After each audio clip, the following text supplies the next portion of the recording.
Gaza के लिए राहत सामग्री लेकर जा रहे अंतर्राष्ट्रीय एक्टिविस्टों के साथ कथित दुर्व्यवहार का वीडियो साझा करने के बाद इजरायल के कट्टरपंथी राष्ट्रीय सुरक्षा मंत्री इतामर बेन ग्वीर को दुनिया भर में तीखी आलोचना का सामना करना पड़ रहा है। वीडियो में इजरायली सुरक्षा बलों द्वारा हिरासत में लिए गए एक्टिविस्ट घुटनों के बल झुके हुए दिखाई दे रहे हैं। उनके हाथ पीछे जिप टाई से बंधे हुए हैं और कई लोगों के सर जमीन की ओर झुके हुए हैं। बेन ग्वीर वीडियो में इजरायली झंडा लहराते और हिरासत में लिए गए लोगों का मजाक उड़ाते हुए नजर आते हैं। ये फ्लोटिला गाजा के लिए खाद्य सामग्री और मानवीय सहायता लेकर जा रहा था।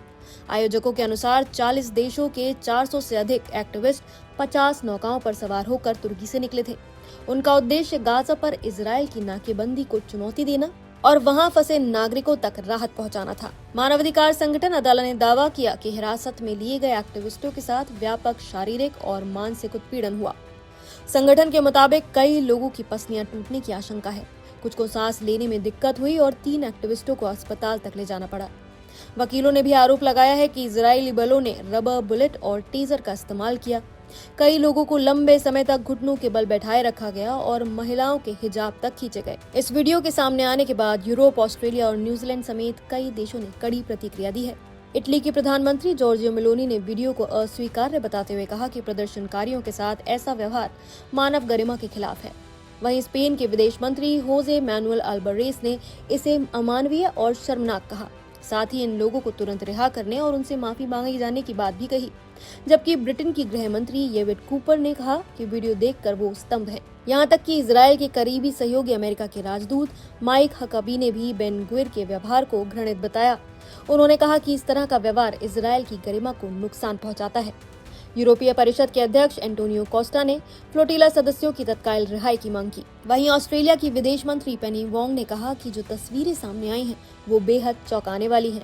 वहीं न्यूजीलैंड ने इजरायली राजदूत को तलब कर अपनी गंभीर चिंता जताई। गाजा में युद्ध विराम लागू होने के महीनों बाद भी हालात बेहद खराब बने हुए हैं।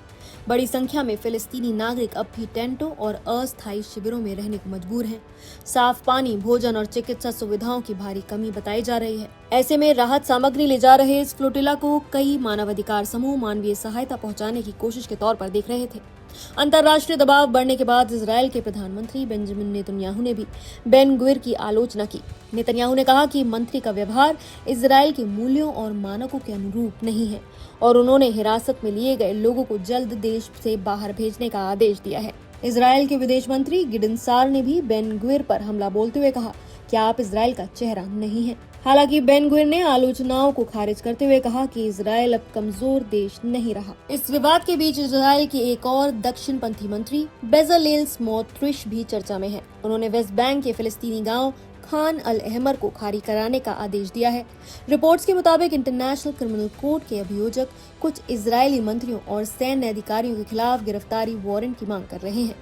मानवाधिकार कार्यकर्ताओं का कहना है कि फ्लोटिला एक्टिविस्टों के साथ हुए कथित दुर्व्यवहार ने एक बार फिर गाजा युद्ध के दौरान हिरासत केंद्रों में फिलिस्तीनियों के साथ होने वाले व्यवहार को लेकर गंभीर सवाल खड़े कर दिए हैं। फिलहाल आप इस पूरे घटनाक्रम पर क्या कहना चाहेंगे? हमें कमेंट करके अपनी राय जरूर बताएं। नमस्कार, मैं हूं मानक गुप्ता।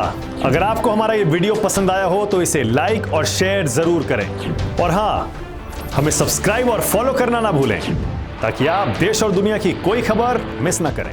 तो जुड़े रहिए हमारे साथ और देखते रहिए न्यूज़ 24।